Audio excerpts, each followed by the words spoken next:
姐妹们，如果你一直觉得放手这2个字是人生中最难的功课，那今天这支影片会彻底改变你的生命。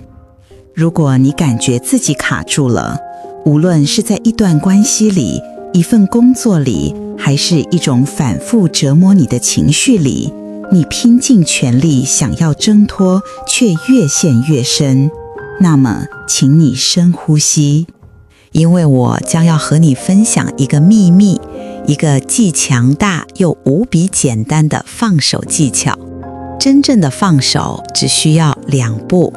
第一步，全然允许，让那股情绪、那种感觉、那个让你痛苦不堪的东西，就只是在那里，不去抗拒它，不去评判它，不去试图消灭它，只是去完整的、全然的体验它。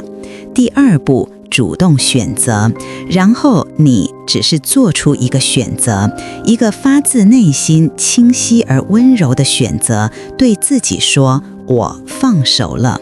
我知道你在想什么，就这样，爱妃，你在开玩笑吗？如果这么简单，我还会痛苦这么久吗？问得好，这也正是我今天要带你深入探索的。大家好，我是爱妃。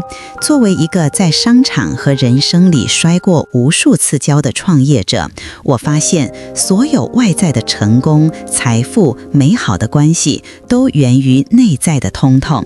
今天我想跟你分享的不是什么高深的理论，而是我亲身验证过能真正改变你生命能量的实战心法。为什么这么简单的2个步骤却有如此巨大的力量？让我们从一个最近发生在我身上奇痒无比的故事说起。前段时间我去海边度假，很不幸被水母蛰了一下，伤口不大，就在我的脚底，但麻烦的是它在愈合的过程中痒得惊天动地。那种痒不是普通的痒，是那种从骨头缝里钻出来，让你坐立难安，恨不得把那块皮肉给挖掉的痒。我的第一个本能反应是什么？当然是抓。我脱下鞋，用指甲狠狠地在那个点上抓挠。那一瞬间你知道吗？超级无敌爽，一种极致的满足感，仿佛所有的焦躁都在那一刻被释放了。但好景不长，大概过了30秒，那股更猛烈的痒夹带着一种灼热的刺痛感，变本加厉地反扑回来，它变得比之前痒10倍，范围也扩大了。于是我陷入了一个恶性循环，越痒我越抓，越抓它就越痒。我整个人都被这小小的痒给控制了，我没法专心工作，没法好好跟人聊天，我所有的注意力都集中在了我那只可怜的脚上。我的理智告诉我停下来，再抓就要发炎了，但我的身体，我的冲动却像着了魔一样，根本停不下来。就在我快要抓狂的时候，脑中突然闪过一个念头，这不就是放手的练习吗？于是我做了一个决定，我重新穿上袜子和鞋子，让自己碰不到那个伤口，然后我坐下来，闭上眼睛，所有的意念都集中在那个痒的感觉上。我不再去抓挠它，而是去感受它。我感受到那股痒像成千上万只小蚂蚁在我的皮肤下钻动，我感受到那股热像一小撮火苗在燃烧。我只是观察着它，允许它存在，像一个旁观者，看着这个身体的感受起起伏伏，来来去去。我对他说：好吧，痒，我知道你在，你可以待在这里，没关系。神奇的事情发生了，当我不再与它对抗，当我给了它存在的空间，那股痒的强度竟然开始慢慢减弱了。它依然存在，但它不再能控制我了。大概过了5分钟，我睁开眼睛继续工作，竟然完全忘了这回事。直到晚上脱鞋的时候，我才想起来，原来它已经不痒了。姐妹们，我们生命中那些反复出现的痛苦、焦虑、烦恼，那些对前任的思念，对金钱的匮乏感，不就正是这个痒吗？我们总是以为只要我们用力去抓、去解决、去控制，就能摆脱它。我们熬夜分析到底哪里出了错，我们找朋友倾诉100遍，我们试图用各种方法去修正那个让我们不舒服的现实。我们以为这是疗愈，但实际上我们只是在用一种更激烈的方式去抓挠那个伤口。结果呢？问题不但没有消失，反而像我脚底的痒一样愈演愈烈，占据了我们全部的心神，让我们的人生彻底卡关。但如果有另外一条路呢？如果我们只是允许它在那里，会发生什么？这就引出了我们今天最核心，也是痛苦最根本的源头——执着。佛陀在2000多年前就告诉我们，执着是所有痛苦的根源。这句话我们可能都听过，但你真的理解它的意思吗？执着到底是什么？用最简单的话说，执着就是你试图控制实相的那个意图。你在心里认定事情必须是某个样子，一旦现实不符合你的剧本，痛苦就产生了。我们熬夜分析到底哪里出了错，我们找朋友倾诉100遍，我们试图用各种方法去修正那个让我们不舒服的现实。我们以为这是疗愈，但实际上我们只是在用一种更激烈的方式去抓挠那个伤口。结果呢？问题不但没有消失，反而像我脚底的痒一样愈演愈烈，占据了我们全部的心神，让我们的人生彻底卡关。但如果有另外一条路呢？如果我们只是允许它在那里，会发生什么？这就引出了我们今天最核心，也是痛苦最根本的源头——执着。佛陀在2000多年前就告诉我们，执着是所有痛苦的根源。这句话我们可能都听过，但你真的理解它的意思吗？执着到底是什么？用最简单的话说，执着就是你试图控制实相的那个意图。你在心里认定事情必须是某个样子，一旦现实不符合你的剧本，痛苦就产生了。这种控制的意图会在你的能量场里创造出巨大的阻力。你可以想象一下，你试图把一个充满气的皮球用力按进水里，皮球就是实相，它有它自己运行的法则，它想要浮上来，而你就是那个试图控制的人。你用尽全身力气把它往下按，这个按的动作就是执着。你感受到的那股巨大的反作用力，那种精疲力竭的感觉，就是痛苦，就是能量的阻力。我们生活中这种按皮球的行为无处不在。你执着于你的伴侣必须秒回你的讯息来证明他爱你，当他没有做到，你就开始痛苦，开始脑补各种他不爱你的剧情。你看，你在试图控制另一个独立个体的行为，这就是阻力。你执着于你必须在30岁之前升到某个职位才算成功，于是你每天都在焦虑中工作，不断和同事比较，过度解读老板的每一个眼神。你活在对未来的恐惧中，而不是享受当下的创造。你在试图控制时间和事业的发展轨迹，这就是阻力。你执着于别人必须喜欢你、认可你，所以你不敢表达真实的想法，你总是讨好，总是委屈自己。你在试图控制他人的思想和情感，这就是最沉重的阻力。我给你讲一个我自己的故事。在我创业初期，我做了一批很精美的手工艺品去市集摆摊。一开始，我满脑子想的都是，我必须把这些都卖掉，我必须赚回成本，我必须证明自己可以。你能想象我当时的状态吗？我的肩膀是紧绷的，脸上的笑容是僵硬的，眼睛里闪烁的不是对产品的热爱，而是对金钱的渴望。当客人走过来，我会非常急切地冲上去介绍，语气里充满了一种拜托你买吧的绝望感。我的整个能量场都在呐喊着3个字：我需要。结果呢？那天上午几乎无人问津，客人们好像能隔着3米远就感觉到我这种索取的能量，他们会下意识地绕开我的摊位。我感觉又挫败又困惑，我的东西明明这么好，为什么没人要？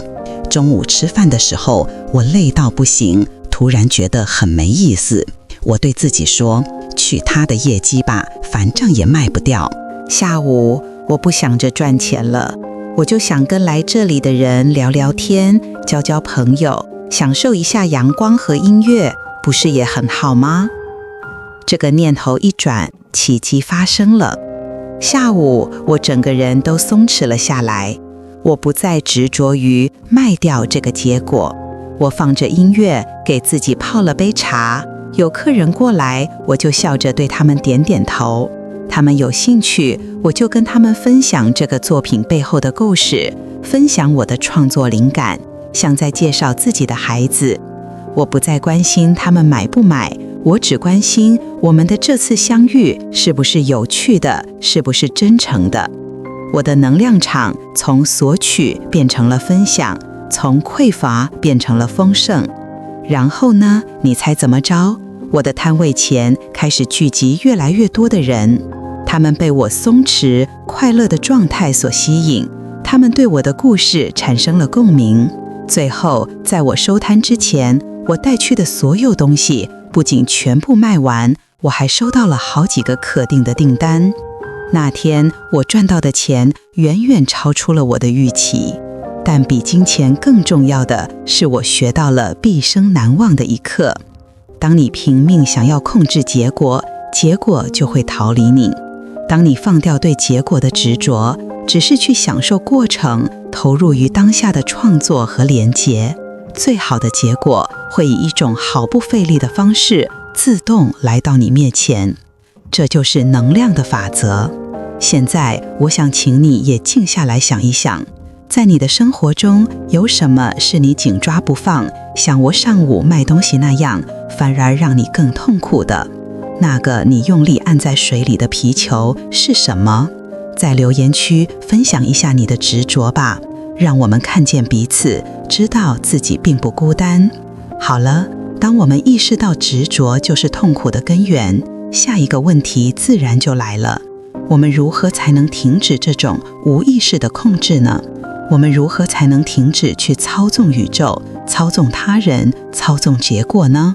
在回答这个问题之前，我们得先问一个更深也更扎心的问题：你是否意识到，在日常生活中，你一直在无意识的操纵？操纵这个词听起来很严重，好像是心机深重的人才会做的事，但真相是，我们大多数人每一天都在进行着微小而隐蔽的操纵，却不自知。其中最常见也最具有毁灭性的一种，就是希望得到别人的认可。听起来很无辜，对吗？谁不希望被喜欢呢？但让我们深入去看这个行为背后的能量动机。当你走进一个房间，你下意识地扫描全场，你在想，我该说什么话，我该做什么样的表情，我该穿什么样的衣服，才能让这些人喜欢我、接纳我。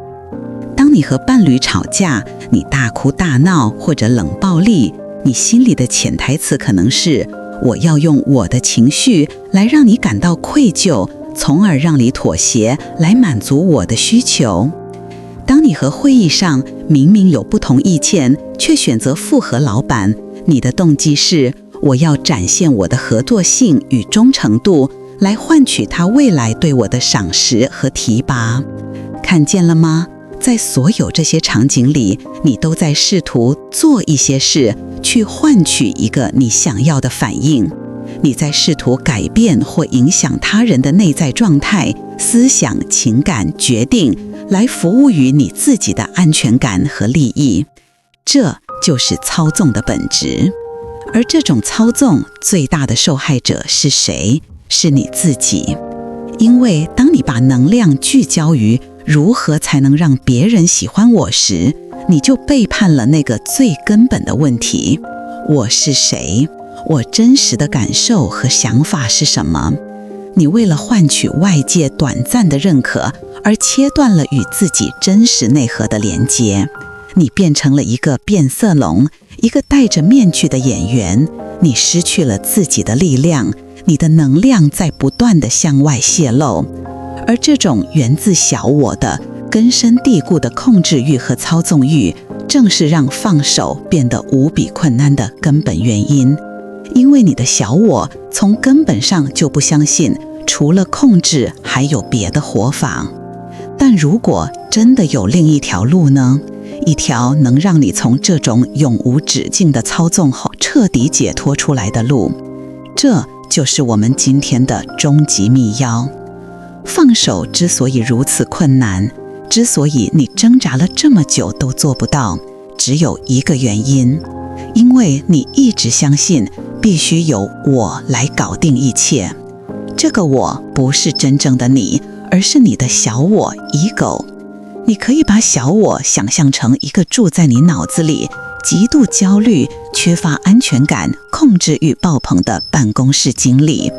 他的工作就是确保一切都在他的掌控之中。他有一本厚厚的剧本，上面写着你的人生应该是什么样子，你的伴侣应该如何对你，你的事业应该如何发展。一旦现实的演出和他的剧本有任何偏差，他就会立刻拉响警报，陷入巨大的恐慌。他会对你尖叫：快做点什么，去修正它，去控制它，否则我们就要完蛋了。他害怕未知，他恐惧失控，所以他宁愿让你待在一个虽然痛苦但却熟悉的模式里，也不愿意让你去冒险，去尝试一种新的可能性。放手对小我来说等于死亡，因为放手意味着失控，意味着承认我搞不定。这对以掌控为生的他来说是绝对无法接受的。所以只要你还在用你的小我，用你的头脑，用你的意志力去尝试放手，你就注定会失败。因为你是在用控制本身去解决控制的问题。这就像你试图用火去灭火，结果只会火上浇油。那么真正的解放是什么？放手变得轻而易举的秘密，在于你与一个比你的小我更宏大、更智慧的力量连结，在于你把结果交托出去，交托给神，交托给宇宙，交托给生命之流，交托给你的高我。你可以称它为任何你喜欢的名字，但本质是同一个超越你个人意志的、充满爱与智慧的更高存在。当你将结果交托时，放手就不是一个需要用力去做的动作，而是一个自然发生的结果。想象一下这个画面，你正站在一场倾盆大雨之中，你的小我告诉你，你必须用你的双手去接住天空中落下的每一滴雨水，一滴都不能漏掉。你能想象那种画面吗？你张开双手，疯狂地在雨中跑来跑去，试图接住无穷无尽的雨滴。你很快就浑身湿透，精疲力竭，充满了巨大的无助感和挫败感。你的手掌再大，怎么可能接住整片天空的泪水？这就是我们试图用小我控制人生的写照，徒劳且痛苦。而交托是什么？交托是你终于意识到，你的身边一直都放着一把伞，你根本不需要去接雨，你需要做的只是走过去，拿起那把伞，然后啪的一声撑开它。在那一瞬间，世界安静了，雨水不再是你的敌人，它们沿着伞面优雅地滑落，汇入大地，滋养万物。而你在伞下安然无恙，干爽舒适。你甚至可以开始抬起头，欣赏这场雨景，聆听雨点打在伞上的声音，感受到一种平静和喜悦。那把伞就是你与神性、与宇宙的连结。那个撑开伞的动作就是交托。几年前，我曾疯狂地想要争取一个对我的事业至关重要的国际合作机会，那是我当时能想象到的最好的跳板。在长达2个月的等待期里，我的小我完全接管了我。我每天至少检查100次邮件，反复修改我的提案，推演所有可能的对话，分析竞争对手的优劣势。我晚上睡不着，梦里都是这件事。我的身体紧绷，胃也开始隐隐作痛。直到有一天晚上，我焦虑到几乎要崩溃。我坐在黑暗里，突然觉得好累好累。我对自己说，我受够了，我真的搞不定了。然后我做了一个小小的仪式，我点上一根蜡烛，放上舒缓的音乐，双手合十，在心里对宇宙说，亲爱的宇宙，关于这个合作案，我已经把我能做的全部都做完了。我的才华，我的努力，我的诚意都在那份提案里了。从此刻起，我把结果完全的交托给你。如果这个机会是属于我的，是服务于我最高善的，那么请把它带给我。如果不是，如果你有更好、更适合我的安排，我也欣然接受。我相信你的智慧永远高于我的欲望，我放手了。说完这段话，我长长的吐了一口气。姐妹们，我无法用语言完全形容那一刻的感受，那是一种真实的物理性的感觉。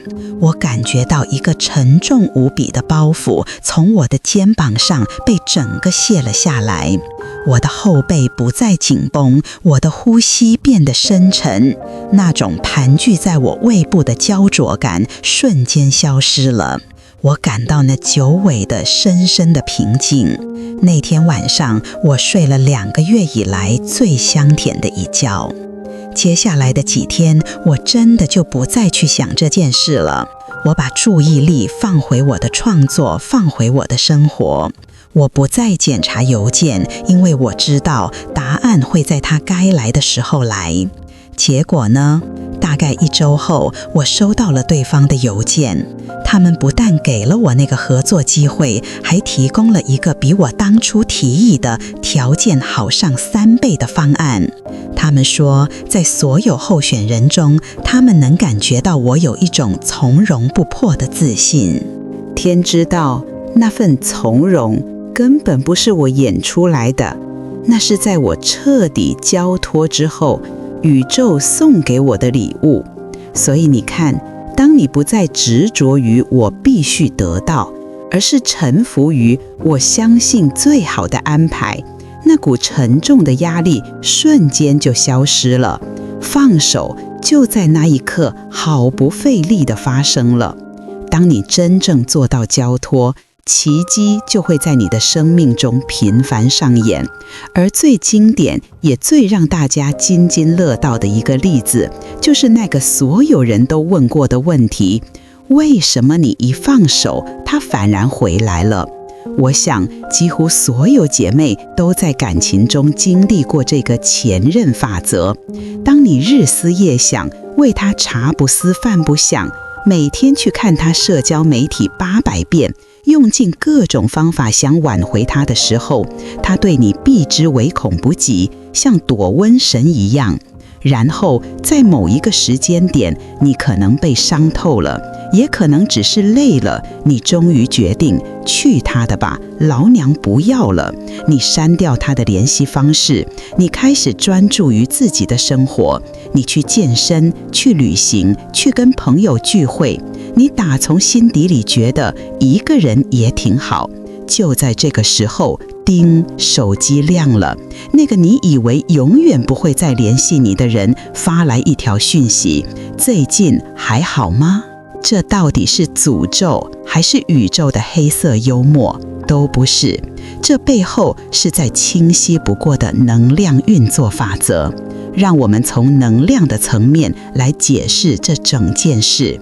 第一，当你执着于它时，你在能量泄漏，你所有的思想、情绪和能量都像一条条看不见的绳索投射到对方身上，你在不断地向他索取他的爱，索取他的关注，索取他的回头。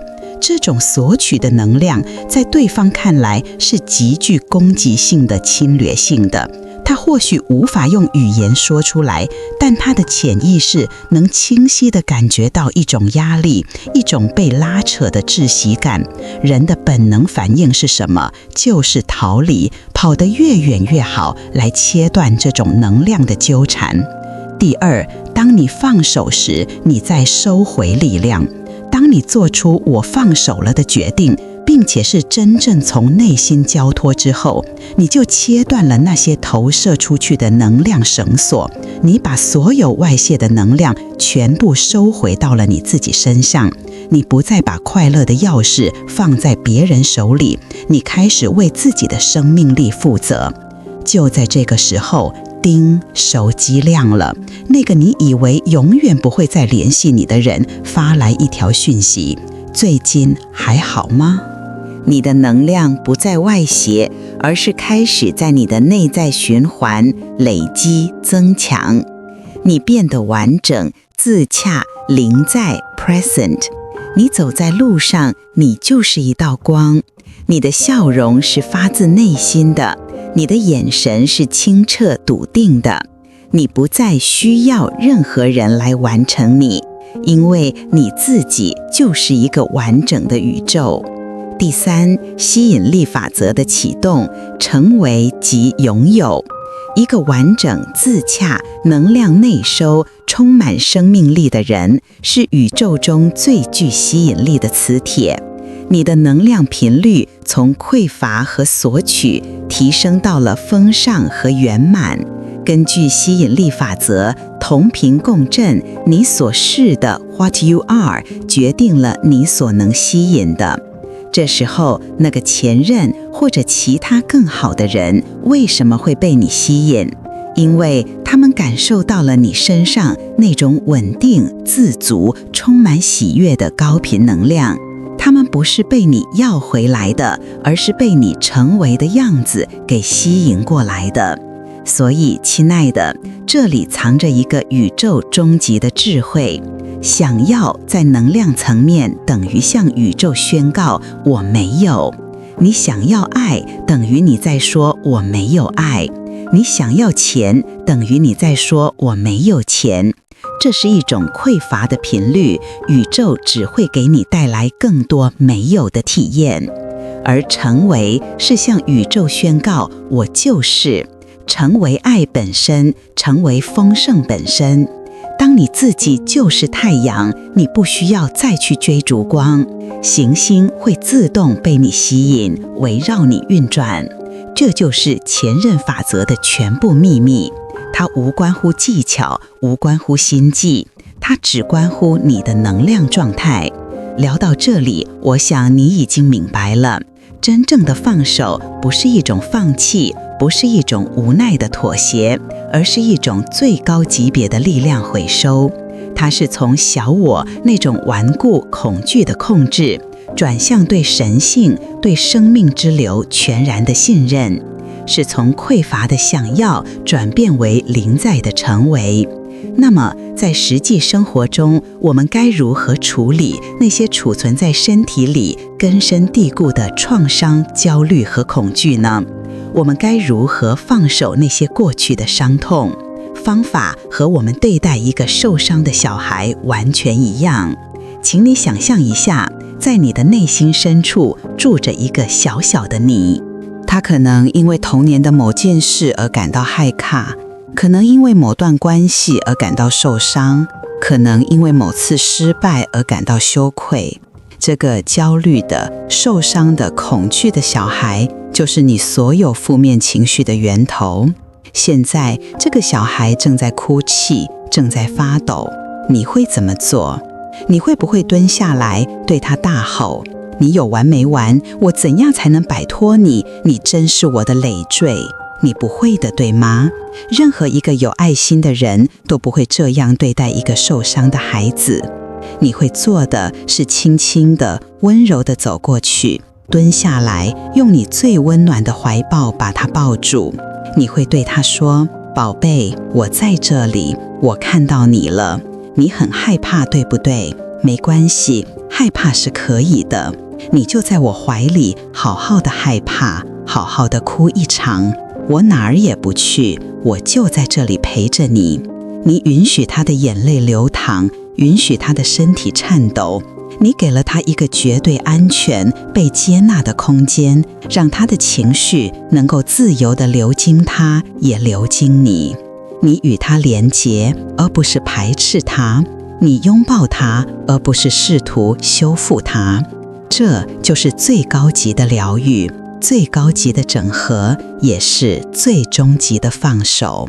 当你不再把那些创伤和焦虑当成需要摆脱的敌人，而是把他们看作是你内在需要被看见、被拥抱的小孩时，他们就不再有力量去控制你。